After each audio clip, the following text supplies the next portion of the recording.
सरमद देर हो रही है, मुझे ज़रूरी मीटिंग में जाना है। हम आराम से बात करेंगे। खुदा हाफिज़।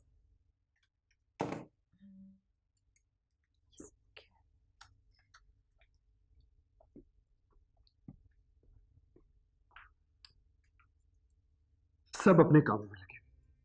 जिसने इतने दिन तक सबको खिलाया, सबकी शादियां की, सबके ऊपर अपनी दौलत लुटाई, आज वो दर बदर फिर मेरा बच्चा, मेरी बीवी मुझसे दूर जा रहे हैं।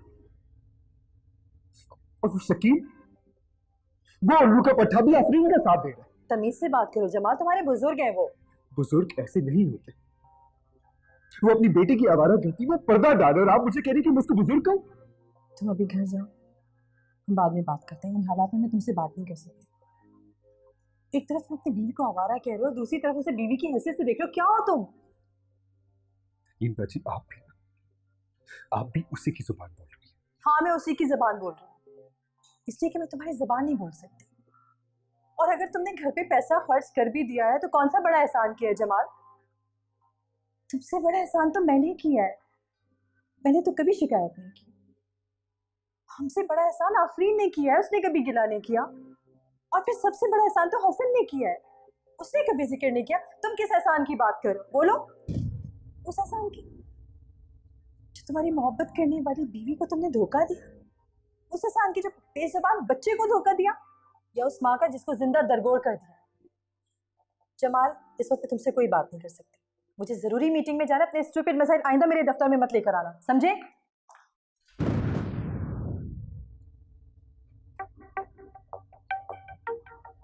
देख लूंगा, सबको देख लूंगा।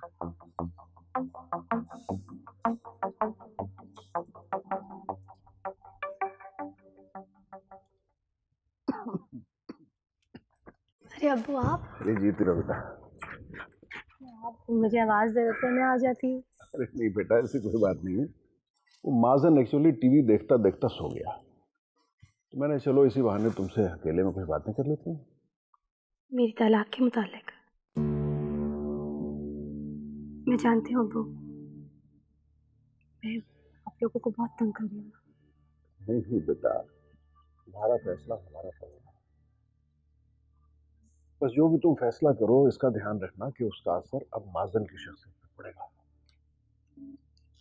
मैं क्या करूँ, आप बताइए। पिछले चंद महीनों में जब से जमाल वापस आया है, मैं देख रहा हूँ कि माजन उससे बहुत ज्यादा अटैच होता है। मेरी गलती है। और अब्बू मैं क्या करूँ, मैं बाप से बेटे को अलग तो नहीं कर सकती। और इस उम्र में माजन को उसके बाप के बारे में उसकी असलियत बताना ठीक तो नहीं होगा ना। ठीक है बेटा, पर जो करो सोच समझ के करो। मेरा ख्याल था कि मैं माजन से इस बारे में बात करूँ, उसे असलियत तो बतानी पड़ेगी ना। किसकी असलियत? जमाल की? मेरी और जमाल के रिश्ते की असलियत। अब मैं मेरे ख्याल से मासूम समझ जाएगा। हाँ, बस अब जो कदम भी उठाओ सोच समझ के उठाना, क्योंकि अब ये दो का नहीं बल्कि 3 जिंदगी है इस मामले में। मैं जो भी फैसला करूंगी आपको कॉन्फिडेंस में लेके करूंगी। तो मैं माजन के पास बैठा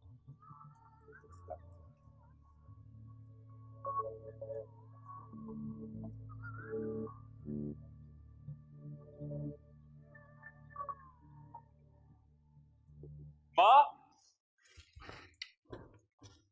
माँ,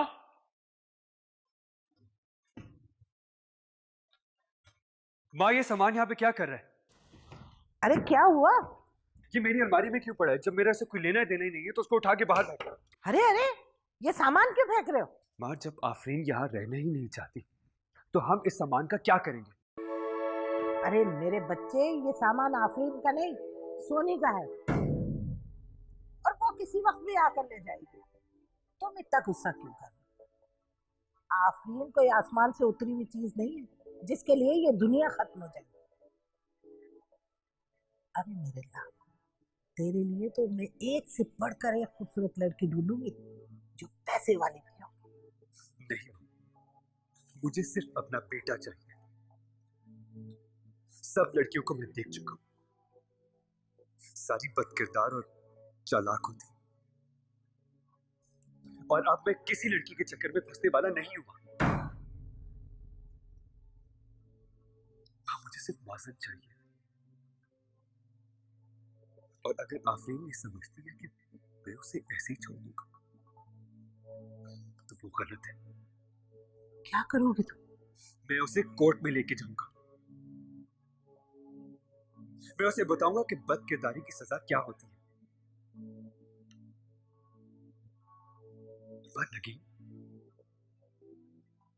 पर नगीन तक उसकी तरफ हो गई।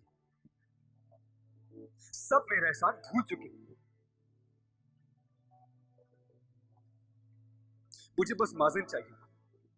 आफरीन चाहे कुछ भी कर ले, मैं अपने बेटे को तबाह नहीं होने दूंगा। अरे मेरे लाल, क्यों फिक्र करता है? माज़न तेरा बेटा है और तेरा ही रहेगा। मैं हूं ना तेरे साथ, हमेशा तेरे साथ हूं। तड़पती रहेगी वो, मैं उसे तलाक नहीं दूंगा। देखता हूं वो क्या कर सकती है।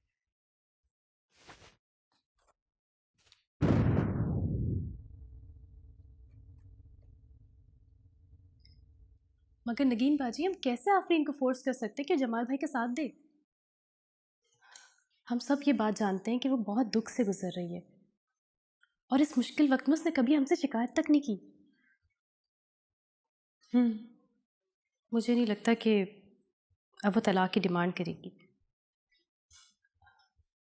मुझे अंदाज़ा है आफरीन ज़रूर तलाक मांगेगी, लेकिन मुझे नहीं लगता कि जमाल उसे फौरी तौर पर तलाक देगा। क्या आपको लगता है कि वो तलाक मांग सकती है? बिल्कुल मांग सकती है, और उसे तलाक लेने का पूरा हक है, लेकिन हमारा फ़र्ज़ ये है कि तुम और मैं मिलकर उसे पहले समझाने की कोशिश करते हैं।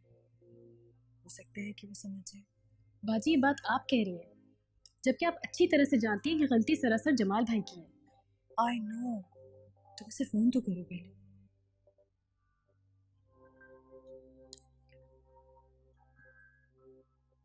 हेलो आफरीन, कैसी हो? अब मुझे ये बताओ कि तुम इस वक्त कहाँ हो? बड़ी उम्र है तुम्हारी, पता है अभी अगर तुम्हारा फ़ोन नहीं आता तो मैं तुम्हें फ़ोन ही करने वाली थी। अच्छा, तो एक काम करते हैं, क्यों ना आज शाम को मिलते हैं? आ जाओ तुम दोनों मेरे घर पे। नहीं, एक काम करते हैं, नगीन बाजी के ऑफिस पे मिलते हैं। रेस्टोरेंट। Oh good. नगीन बाजी कह रही हैं कि आज हम रेस्टोरेंट में मिलेंगे। अच्छा करते हैं, वहाँ मिलते हैं और नगीन बाजी की जेब हल्की करते हैं। कोई नुकसान भी तो नहीं है? उससे कहना वक्त पर आ जाए। भाई तुम एक काम करो, तुम खुद ही नगीन बाजी से बात करो। हेलो, अस्सलाम वालेकुम। कैसी हो आफरीन? अच्छा ठीक है, 8 बजे हम रेस्टोरेंट में तुम्हारा इंतजार कर रहे हैं, जमजमा पे। जी ज़रूर ज़रूर। वैसे आज आप लोगों की याद बहुत आ रही थी, आज आपके ऑफिस में ही मिलने। चलो ठीक है, जैसी तुम्हारी मर्जी, जिसमें तुम खुश रहो। आ जाना बाबा, मेरे ऑफिस आ जाना। Thank you. ठीक है, अल्लाह हाफिज़। खुदा हाफिज। ये अच्छा हो गया।